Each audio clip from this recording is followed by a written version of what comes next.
let's move forward and talk about Paramount Plus, formerly CBS All Access. Uh, Dave, I mean, there's a lot to dig through here, a lot of announcements here.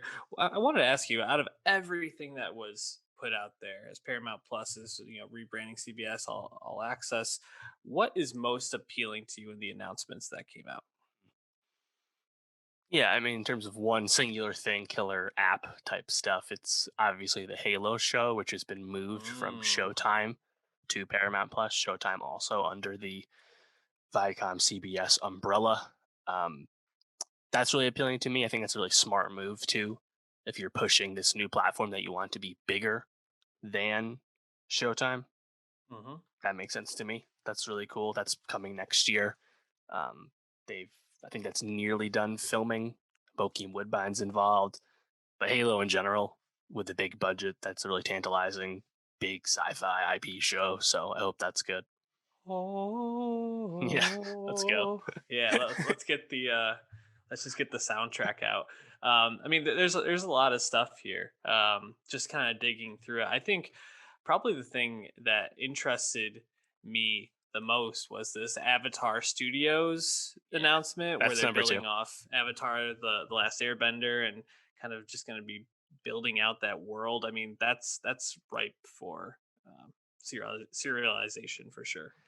Yeah, so CBS Viacom, like I said, they own Showtime, they own BET, they own Comedy Central, they obviously own Paramount Pictures, the movie studio, and the Paramount Network on TV, and MTV, as well as Nickelodeon, which is why they can do this Avatar news. And that's really exciting because you Mm. have the Avatar co creators back in the fold to blow that up and make Avatar a huge thing. I think Avatar and The Legend of Korra, the sequel show, they both found even greater audience in the past year due to Netflix. And Netflix basically incubated this brand and grew it. And now there can be more. And I think it's really going to be cool to watch because those co-creators, they left the live action Avatar show being developed at Netflix, so they did not like the direction, and now they're basically making their own stuff to Mhm. compete with that. That's cool, but that's another thing like Halo that is going to get people to subscribe.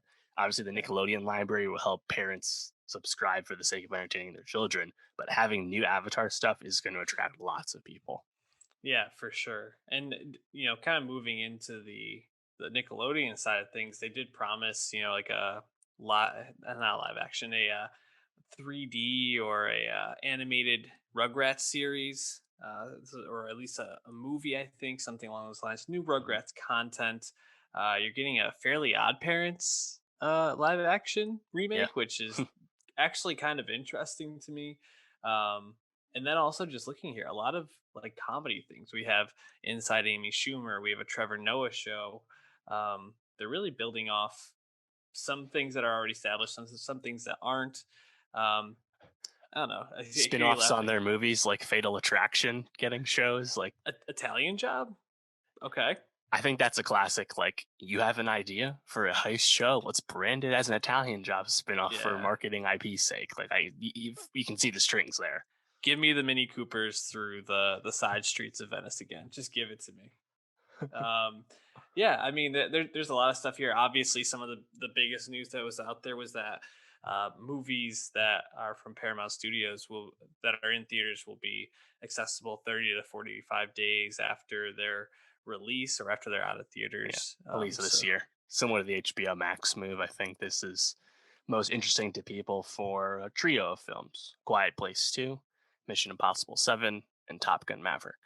mhm. So people and know that they'll be able to get these in their home. And we should say that, like CBS All Access, the ad supported version of this. Actually, it's a dollar cheaper. It's only $4.99, and then premium is $9.99. I think if you pay for premium, there's also like more like news and sports stuff to this. You're going to get mhm. Champions League on Paramount Plus. Um, I know this is not going to appease many of the soccer fans that wish there was a unified platform they could give money to for all of soccer. Obviously, Peacock has Premier League, I believe, and all the other leagues are all over the place. So that's not getting solved anytime soon. But I would say that Paramount Plus, especially at this price point, I actually think they're doing a good job because that Paramount Film Library, that's thousands of movies as well. I think it's going to be a pretty solid offering. And in the near term, I think the new stuff that would excite people and like trend on Twitter, get people to subscribe, is actually probably a little more attractive than say like the new stuff coming from Peacock. So I think they're in a pretty good spot. And obviously this move made plenty of sense. They had to do this. My only question is, don't you think Showtime should just be rolled into Paramount Plus? Like why separate them at this point? I think a lot of that's legacy based because Showtime, kind of like traditional HBO, is subscriptions tied with cable and stuff. So it's much more linear and old school. But don't you think Showtime should just be like a silo on Paramount Plus, the way like HBO Max has their shit broken up and Disney Plus has their shit broken up? Like, why separate them at this point? Just blow it up. Yeah, that's not a bad idea. I would have to see what the numbers are on subscribers to Showtime. I think maybe Showtime would be like a nice addition to the premium subscription, possibly. Yeah. So they said currently CBS All Access and Showtime have a combined 19.2 million subscribers. For context, Peacock has 33, including free users, and HBO in the US has 41 between traditional HBO and HBO Max. So I assume And that number will go up once Paramount Plus launches and new stuff is available on there. But Showtime, I don't know, like Showtime had a lot puts out a lot of shows in a successful network. I think they know what costs they can operate on, but like mhm, they're able to succeed without being like super huge. yeah, You know, yeah, it's interesting. I'm looking here at some of the numbers. I guess HBO Max alone has 17.2 million of those 41 million that you talked which about, which is apparently, pretty close yeah, already. it's ahead of what they were projecting too in terms of new ones. So I think HBO Max is doing quite well. Yeah, so I imagine that Showtime probably isn't long for being a standalone network. It probably will be rolled in some way, but maybe they're holding out to create like another subscription level or something Hmm. along those lines. I could see. Yeah, I think if you're interested in this kind of thing, look at like what AMC does, because AMC has a ton of different stuff that you can subscribe to individually, and I think AMC has been for sale for a while, so we'll see what happens with all those. But yeah, keep an eye on that.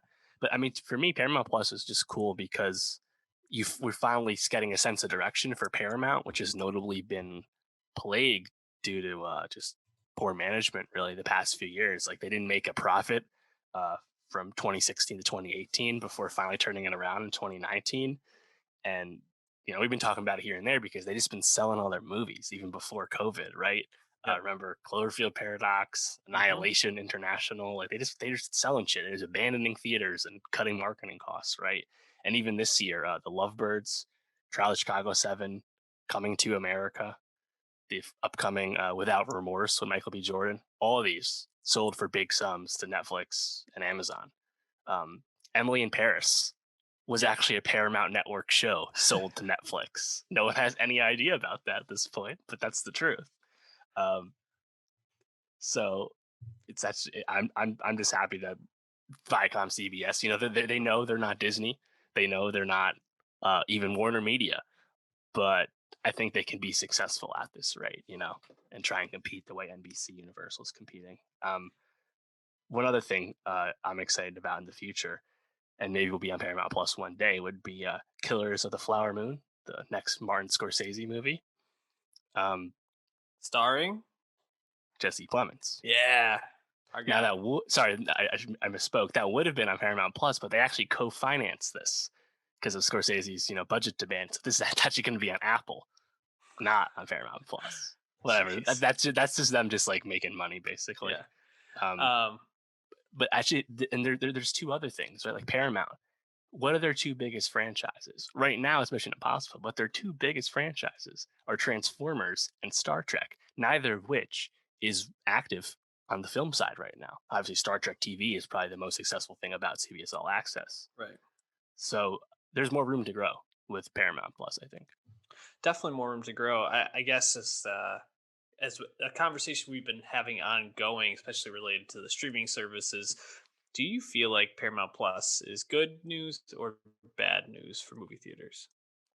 Um, so both Warner and now Paramount have been stressing that these decisions are for this year.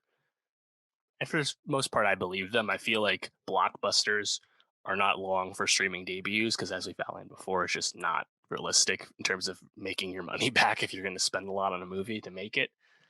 Um, but as I said before as well, I'm just worried about audience habits changing and the overall volume of tickets sold continuing to sharply decline. So I think in the near term, where we're headed is just that very few non-event movies plan for theatrical release unless they are made at a very trim budget. Right? We see how successful that is for horror movies. Horror movies, make them for cheap, you will make money. Mhm. But other than them, it's pretty much a mixed bag when you're not IP. Yeah, I think this is not such good news for movie theaters.